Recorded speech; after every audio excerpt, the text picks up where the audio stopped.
lives one day at a time. Kimmy Kim and Elations Radio. They're here to get your day going fine. Kimmy Kim and Elations Radio. Kimmy Kim and Elations Radio. Kimmy Kim and Elations Radio. And here's your host, Miss Kim Robinson.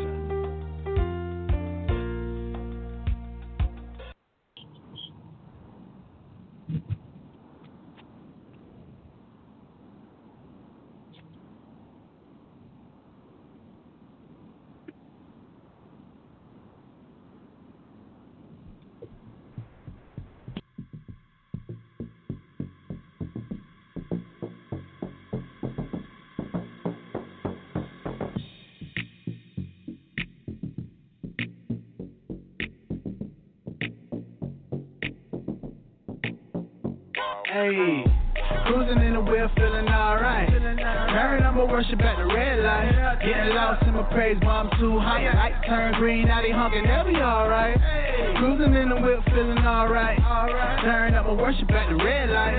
Getting lost in my praise, but I'm too high. Light turn green, now they honking, they'll be alright. They be trying to put the hoses to my fire. They don't understand why I be praising my Messiah. Sounding like a church in my car with no choir. The windows roll down, turn it up a little higher. When I'm in the spirit, I be feeling transformed. Want me turn it down, saying no to lukewarm. God say do it, better do it, been warned. Baptized, my renew, feeling reborn. I know there's a lot that don't like how I do things. They be trying to take me down, trying new things. They don't understand I got protection from the true king. There's a cross on my back that they must clean. Sending praise to the heaven like it's fireworks. Everybody want the chorus how the body works. Sunday night praising God till the body hurts. Giving honor to the Father for his mighty works. If you're looking for a reason, I can give you one. Think about a battle that you shouldn't have won. If you woke up in the morning, there's another one. If I was you, I would give praise to the Holy One. God gave me joy so the world can't take it. Riding on the boat, sending waves, trying to shake it. Aiming for my faith on the daily, trying to break it. Real fruits from the vine, can't fake it. Cruising in the whip.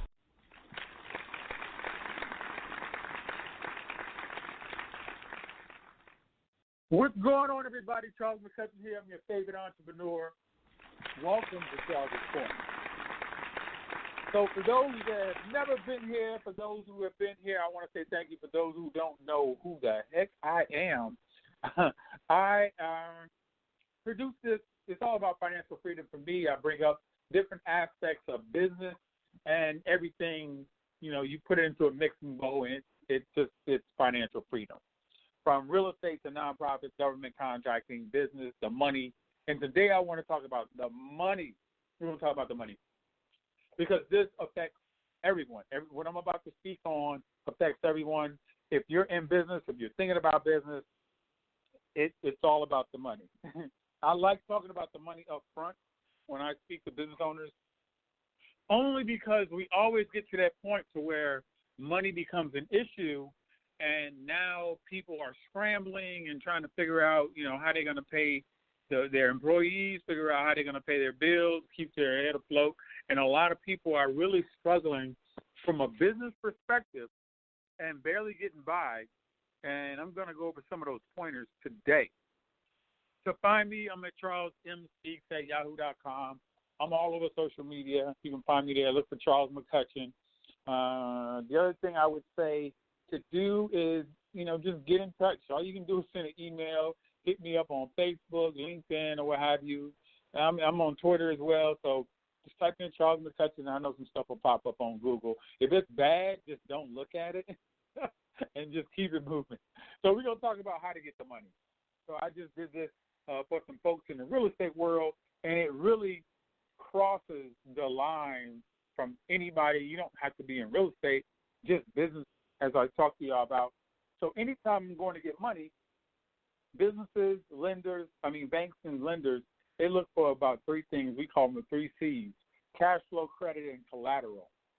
Cash flow, credit, and collateral. And I'm going to break a little bit of that down. Cash flow for me on the residential side or the commercial side or the multifamily side or just your business side, is your business going to make money? And if it's not going to make money, it don't make sense.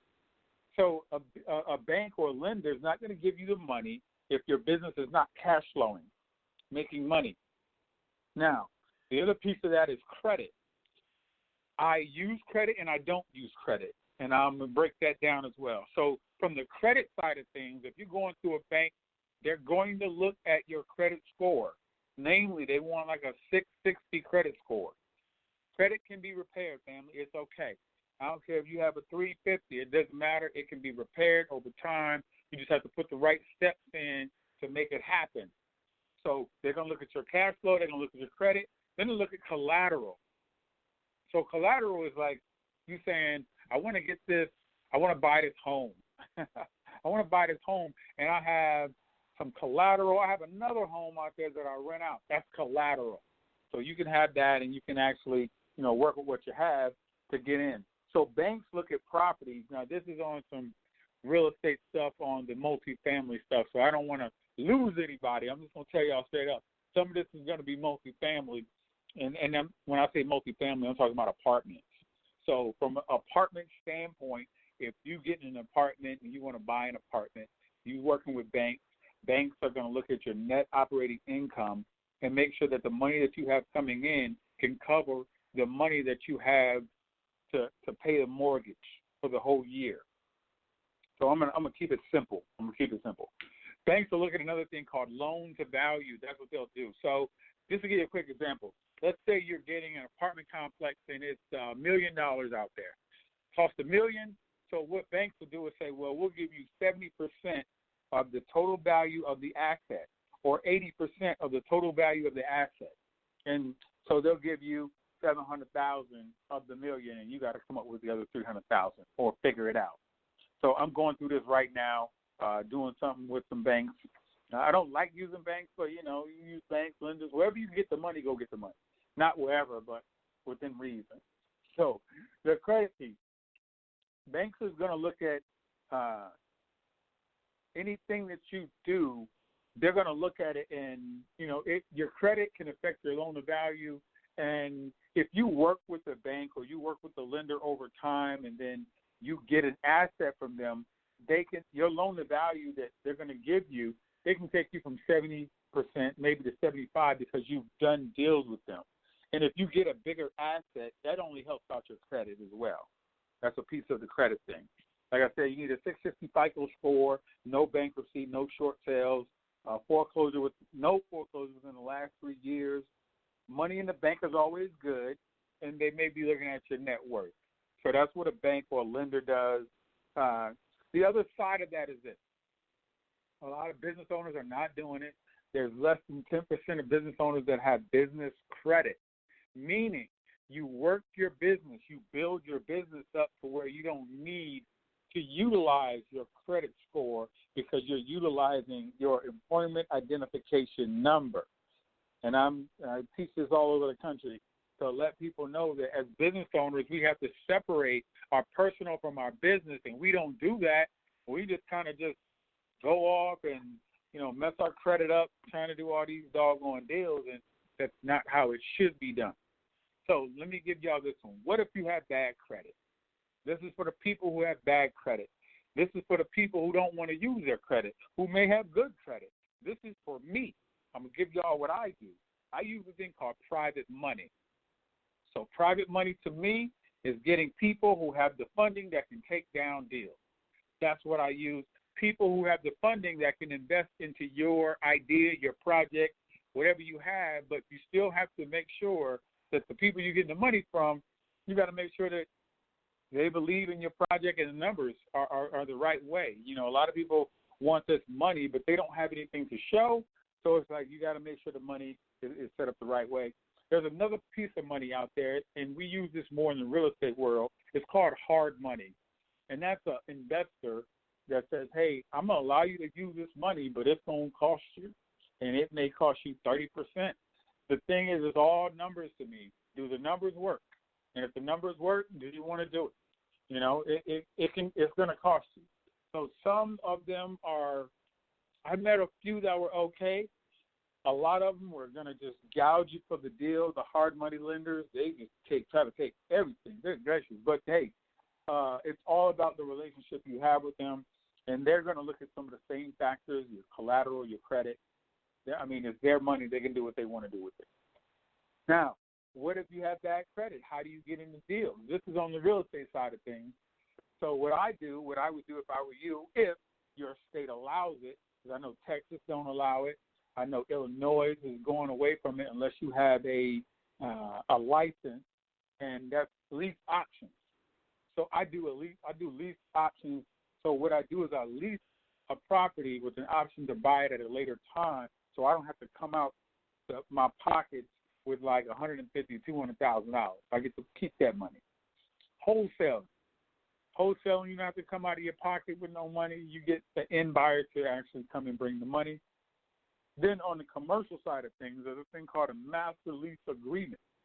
And the master lease agreement is the same thing like a lease option on the residential side. So those are different things that you can use if you don't want to use your credit. The other thing you can do is speak to the owner. I'm speaking about real estate now. You talk to the person who owns the deal and play let's make a deal with the people and figure out what they want. So, and it's the cost of money as well. So if you have let's say you have $1 million asset out there and it's going to produce, let's say 15% yearly or 14% yearly, and that's really, really high.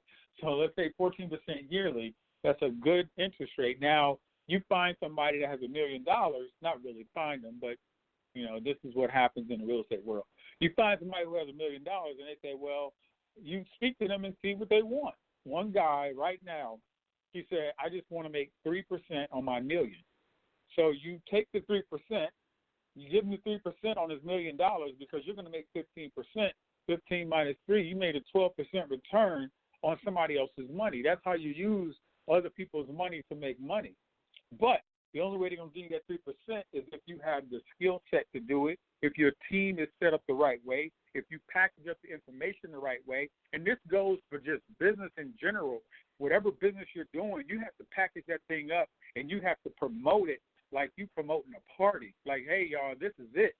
But the one thing I want everybody to be clear about, and I see this in the real estate world and, in other industries as well, a lot of us go about getting the money the wrong way.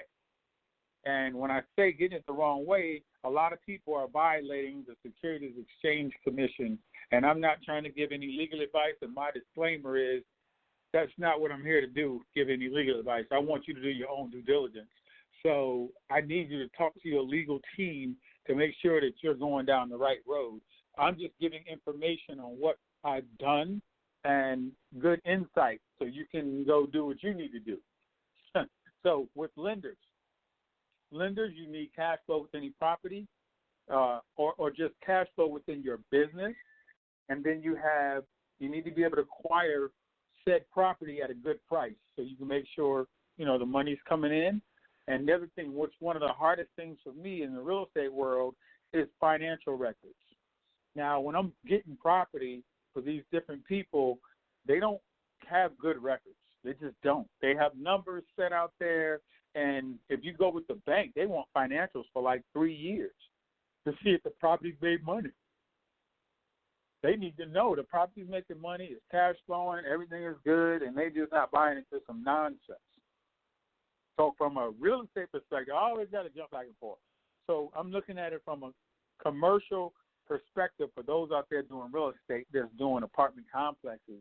When I talk cash flow, I'm talking the net operating income minus the mortgage payments.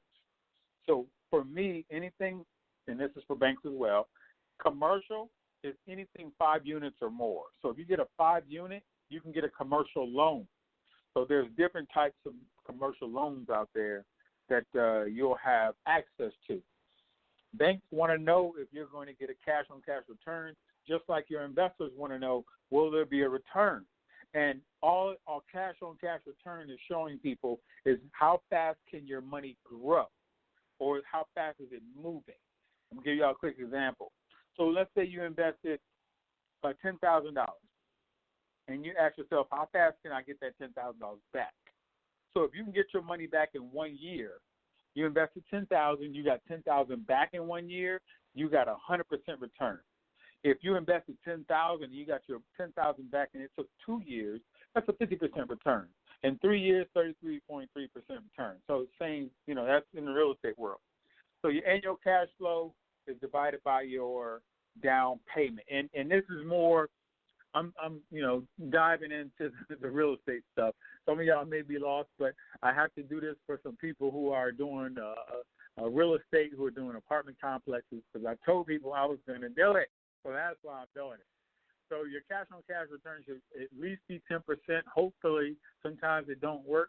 Sometimes you have to rework the numbers.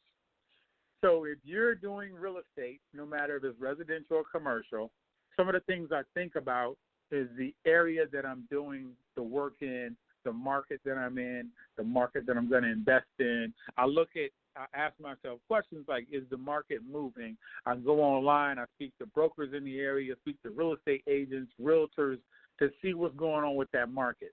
Now, some markets are dying.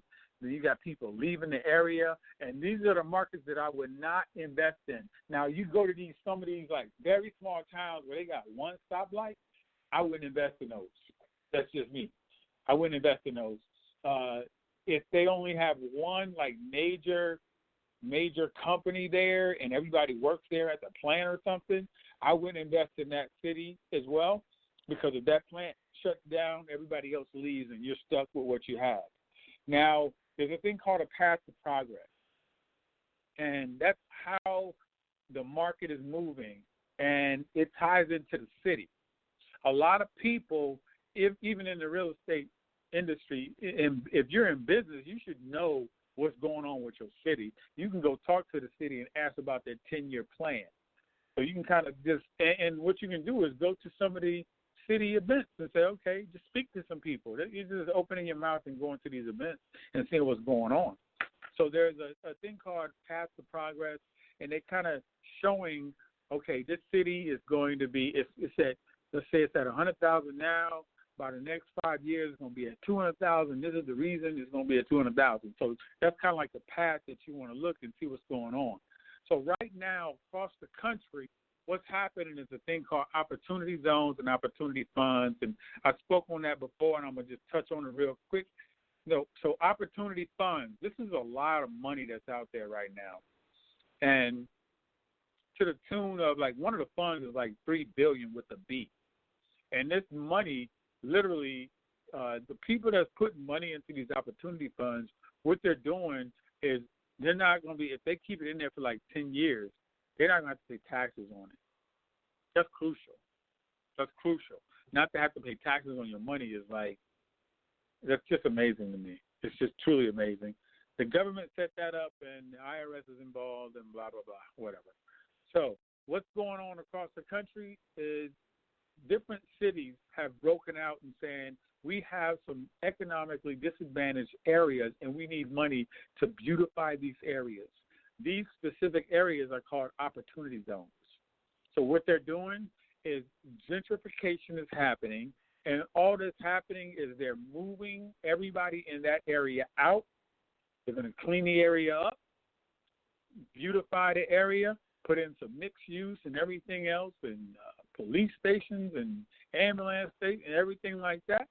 And then people are not going to be able to come back. And then let's say if they were paying $700 a month there, but they're coming back now, it's at $2,500 to $3,000 a month. That's just what it is. That's the gentrification that's happening right now. So I'm just going to throw that out there.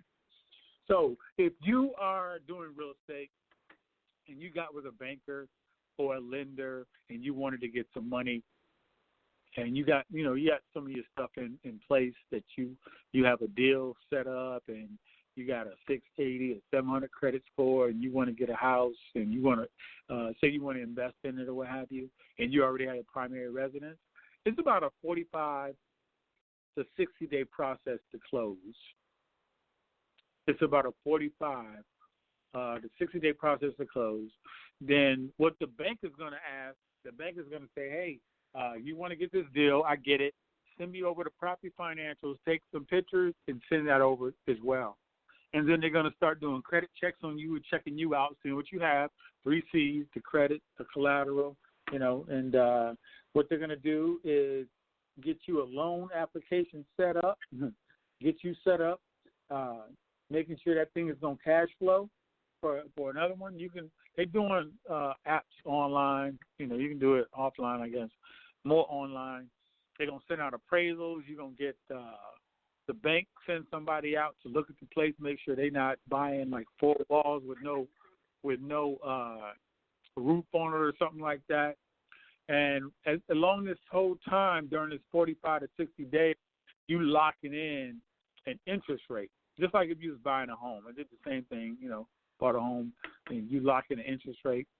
And then a lot of underwriting needs to happen. That's just paperwork that the lender banker does. They underwrite the deal to see how to break the deal down and give you a term sheet to say, you're going to be paying X number of dollars over this amount of time and blah. That's kind of how it works. Along the same time, the bank, they do the title inspection, termite inspection, a couple other inspections. During this same time, I'm 9 times out of 10 doing my due diligence on the property, and I'm bringing in my A-team to say, hey, y'all, show me from the roofer's perspective, you're the expert. From the plumbing perspective, you're the expert. My contractors, my electrician, I bring those guys in so I can get a good feel of what's going on with the property. And then as the bank's doing what they're doing, they're going to either give you an approval letter, a letter of commitment, and then what happens is at that same time, what they do is they may ask for more amplifying information, and you send in documentation back and forth, until they say, okay, now you've been approved. We're going to go finalize the closing. Then you go to closing. That's kind of how it works. Now, who has some of the money? A lot of people don't want to talk to community banks. I don't know why. Those are smaller banks to where you can have a relationship with them. You can go in there and probably meet the CEO of the bank. They may just be up in there. But when you go into some of these bigger banks, you're not meeting the CEO. It's not happening. Some of those national banks out there, it's not going to work for you. But not to say you can't get any money from them, but I would rather you spoke to a community bank. You just type in community bank and put your area and see what pops up.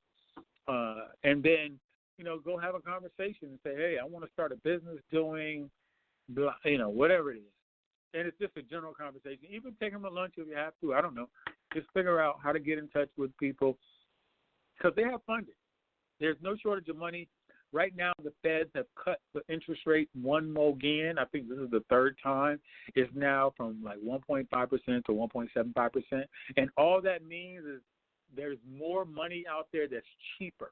So money is cheaper now. You can go to a community bank, one of those national banks, or a mortgage broker. I use mortgage brokers as well. And what they do is they try to find you the best possible deal, and they'll farm your stuff out to buy 100, 200 people or companies that have funding, and they farm it out, and then they come back with the best one for you. So there's 2 that y'all know about, Fannie Mae, Freddie Mac. We heard about them. And I think it was earlier this year they came out with, they wanted to spend, Fannie Mae and Freddie Mac together wanted to spend $60 billion with the B, $60 billion worth on apartment loans. Now, why would they do that? Imagine that.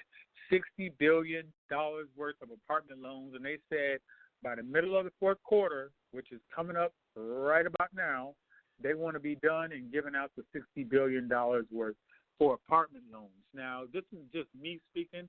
I don't, this is no rhyme or reason or theory behind it, what I'm about to say. Let's talk about the pending, because it's going to happen. The market is going to crash yet again. And my mentors say, as long as we live in houses and apartments, the real estate market is going to be okay in that respect. But you have to be able to purchase and buy and invest the right way. So I say that, and then I look at Fannie Mae and Freddie Mac putting up $60 billion worth in apartment loans is because of this. This is my theory on it. So if you have a house, say the market crashes, the people that live in your house that's renting from you, they lose their job. So there's no money coming in. So 9 times out of 10, they're going to be leaving, and your turnaround time on any house, approximately 2 months. So you're going to be 2 months. Somebody, you got to pay out of pocket to pay that mortgage for those 2 months, and then you try to find somebody else to go in. So the reason I like apartments is, let's say you got a 20 unit, and let's say 3 of those people got fired and they can't pay the bills. Now they're gone, but you still got 17 other people paying. So I want more people paying for the mortgage than just one person. So more bang for my buck. That's just me. So money got cheaper. Feds cut the interest rate yet again. There's another pot of money out there a lot of people don't go to, and these are in the multi-million-dollar deals. Now, when you go to the multi-million-dollar deals, there's a thing called non-recourse. And all non-recourse means is if something were to happen to that asset or the deal went bad or something like that, they can come take the asset, but they won't come after you as a person. You understand that? So it's called non-recourse. It's non-recourse for a reason. So there you have it. Non-recourse. So that's kind of what I call where's the money and how we go get the money and everything of that nature. And no matter what type of industry that you're in, my guarantee for you is you're going to need to find out where the money is. And what I would say to everybody out there, I would say that you need to figure out how to separate your personal business from your business credit. That has to be separate. You can actually get funded, but it takes time to build where you're getting vendors for your business, so you're using business credit. Business credit is not going to the bank that you're already a part of and saying, hey, can I get business credit? And they give you and extend you a line of credit, but they have your Social Security number on file. Business credit to me is no personal guarantee. That's what it is. So that's my word. Can you dig it? I hope y'all understand, what I was putting down. That was more of a real estate side of things for people, but no big deal. So this is what I want to do. November 16th at 11:30 a.m., I'm going out to St. Louis, and I'm about to hurt some folks out there. I'm bringing everything I have in my arsenal, and I'm going to talk about how to get out of corporate. That's one of the things I'm speaking on. I'm going to speak on the money. I'm going to speak on apartment complexes. I'm going to show y'all some of the multi-million and billion-dollar deals that I'm a part of. I'm just going to unleash everything and let people see what I do, and we're going to have some fun out there. You need to be there. Look up Elation Radio or look me up, call me up, hit me up. CharlesMSpeaks@yahoo.com. I'm all over social media. Hit me up, and I will get you some tickets so you can have your face in the place. If you're within 4 or 5 hours, you should be there because I'm changing some lives, period. That's just what I do. I'm going to change some lives, and somebody's life is going to be so much better because of it. I want to thank Miss Kimmy Robinson for putting all this together with Elation Magazine way back when, and then, you're on Elation Radio, so thank her for that as well. And we have a whole team of Elation that's going to be in St. Louis. And the good thing is the city is on board with us because they gave us a proclamation last year and just saying, hey, we want y'all to do this next year and the year after. And so they're on board. So we're going to have a lot of people out there. And I will say this, it was so packed last year, and it's going to be more packed this year. And literally it's like, oh shoot, we're gonna need a bigger room because it was good. It was a great event.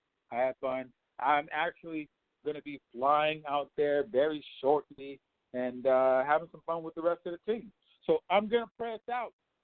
Dear Heavenly Father, I pray to you right now to bless everyone as they're going through the trying times. I pray for everybody's strength, everybody's unity, and I pray for empowerment. I know people may feel like everything's not coming together fast enough. Frustration sets in, and most people tend to believe that it won't get any better. Dear Father, let everyone know that everything happens in your time. I'm going to say that one more time. Dear Father, let everyone know that everything happens in your time, and I know you'll provide the strength that we need to move forward, and we know whatever you do is going to be right on time. Father God, you're all-knowing, and we must believe and trust in you. We get weak, but we must continue to keep the faith in trying times. Ensure that we manifest the destiny and the glory that you set forth in our lives, Father God. Ensure that we use up the territory you've given us, dear Lord. And I pray for everybody's strength one more time, everybody's wisdom one more time, so that we all know that joy comes in the morning. In your name I pray. I'm Charles McCutchen. I'm your favorite entrepreneur. I'm hungry, and nobody going to stop me. Y'all take it easy.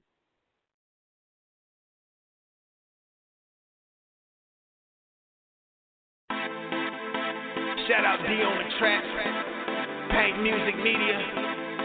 Shout out DJ Lee Productions, and I'm Al Ken. But if you a game changer, got my head in. My grind on high, win, lose, or drought. I'ma ride till I die. I go hard in that lane. My God is the aim. Put me in, coach, and watch me change the game. Cause I'm a game changer. I'm a game changer. I'm a game changer. I'm a game changer. I'm a game changer. I'm a game changer. I'm a game changer. I'm a game changer. I'm full court press. I pledge allegiance to the best. Ain't nothing left to give it that reverence that the Father gets. So every day I work the sweat, can get a flesh another rest. They say go hard or go home. I say just do whatever's best. It's evident I'm blessed and I work like it. Fight like a Viking. Fight like a lichen. The difference is I like it, so I shine like I'm lightning. So I'm going head to head with certain depth. Who you liking? Yeah. So it's time for coach to put me in. I'm strapping on my shoulder pads, lacing up my cleats, and then I'm gone with the wind. Like I'm gone in 60 seconds. You can't hold me, you can't check me. Check the memo, check the message running through. Like I'm baddest, I'm trucking whoever standing in my way. Ain't no way you gon' stop me. You better off to let me in. Cause I go hard, even though they say no way that I could win. Like I'm Brett Ford, I'ma ride this way. My head to the sky, my grind on high. Win, lose, or drought, I'ma ride till I die. I go hard in that lane. My God is the aim. Put me in, coach, and watch me change the game. Cause I'm a game changer. I'm a game changer. I'm a game changer. I'm a game changer. I'm a game changer. I'm a game changer. I'm a game changer. I'm a game changer. Yeah, I told you once before, my God came to change the game. Different outlook on to life, a different way to play the lane. Now my rushing yours is skyrocketing. Now I'm so insane. For the kingdom building, now my shot it cannot be contained. So I'm gon' pray for change for myself and then what I can. I don't need no euros or no pesos or no money grams. Shout out to Wado, cause I know that he gon' play this fam. The FCA Sports Camp, Game Changer Summer Jam. I don't need $100 grand to tell them that they need the lamb. It's heaven, it's just who I am. Al Kim, this where I stand. Man, I'm gon' play the fifth. It's too deep to turn it quick. It's like I'm out from the trap to turn around, get back in it. Never that's not insane. It's evident your book they chain. Like I'm Jack Johnson, the same year he changed his name. So I sacrifice my life for the cause, just to win. And if you a game changer, let me see you represent. My grind on high, win, lose, or drought, I'ma ride till I die. I go hard in that lane. My God is the aim. Put me in, coach, and watch me change the game. Cause I'm a game changer. I'm a game changer. I'm a game changer. I'm a game changer. I'm a game changer. I'm a game changer. I'm a game changer. I'm a game changer. Now put me in, coach. Now put me in, coach. Now put me in, coach.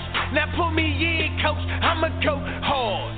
I'ma go hard. I'ma go hard. I'ma go hard. Cause I'm a game changer. I'm a game changer. I'm a game